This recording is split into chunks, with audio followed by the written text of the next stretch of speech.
được mùi sấy trong tiền này cha phụ hay hỏi ngay nó có ban tiền đấy chưa nó mơ mai mai có chữ ấy mai cái tha chừng ngư quạt năng mượt chia tê đông hàng hay khu xuống tha mình bên ở tiền nhâm tha cho mơ mai tập về tha nhâm dân lẽ tập về bàn ở quạt mà mơ mai mình quạt tha mà đại chữ men đại bàn tiền này xa nó mơ mai ngồi tự ai mai bao cả ao đã bỏ hay lưng ta trong bàn còn mùi nữa trong bàn còn chương còn hay bậc bị lục mai tập về đợt miền ấy chi sẽ lo nào vào này chơi con khi đục mày tập hết việc là việc chạy cái mưa lửa mưa khổ mà chẳng hiền vô rồi tí mà muối nó chụp riêng khôngปรับหมดหาเตาอมปูmình ให้มาปีมือไม้เราเป็ดตอนนี้ตุกเมียตะแก้วเป็ดออม กอบ แก้ châu ตัวเป็ดเจริญ ដើរចូលគ្រប់ពេទ្យហើយដើរតាមថៃដែលសាមដែរ นึงไม้นึงมือจี យ៉ាង ถ้าเมียเต้ามุกอ่ะต่อยคอย ខ្លាចបាត់បង់ម្ដាយទេក្មួយ คลายปู ខ្លាចម៉ែទៅចោលហើយ จ้ะ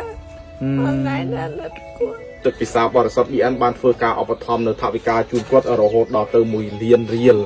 បាទដើម្បីជាការរួមចំណែកជួយសម្រាលបន្ទុកជាពិសេសសម្រាប់អ្នកមីងយកទៅព្យាបាលទិញថ្នាំសង្កោផ្សេងហើយថ្ងៃនេះបងប្អូនបានឃើញហើយគឺក្រុមហ៊ុនទឹកពិសាបរិសុទ្ធ BN Mo នេះគឺក្នុងគោលបំណងគឺដើម្បីមកជួយគាត់បាទដែលយើងបាននាំយកជាមួយនឹងបាទអង្គទឹកត្រីទឹកស៊ីអ៊ីវត្រីខមីបាទហើយនឹងមានទឹកពិសាបរិសុទ្ធហើយសម្លៀកបំពាក់សម្រាប់ក្មួយពាក់ទៅរៀនបាទសម្លៀកបំពាក់នេះគឺជាការរួមចំណែកមួយប៉ុន្តែបងប្អូនដែលមានសេចក្តីអាណិតអាសូរអាចចូលរួមជាមួយនឹងការឧបត្ថម្ភពួកគាត់បន្ថែមបាទអញ្ចឹងទៅដើម្បីជាការរួមគ្នានៅក្នុងប្រទេសយើង គុំងយ តែមានចិត្តស មក ប្បាយ អកខ្ញុំមិនព្រៀបបាន ខ្ញុំឃើញពូមានទឹកចិត្តល្អធ្វើឲ្យពូមានសុខភាពល្អហើយស៊ីមានបានដែលពូមានចិត្តសប្បាយជួយខ្ញុំពេលគាត់លឺថាគាត់មកខ្ញុំអដើម្បី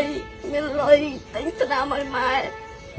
មកចឹងទេអត់មានលុយទិញថ្នាំឲ្យម៉ែម៉ែគាត់កាន់តែទៅមុខអី អរគុណណាក្មួយណាបាទអញ្ចឹងនេះសម្ភារៈសិក្សាណាក្មួយសង្ឃឹមថាក្មួយនឹងបានចូលរៀនវិញ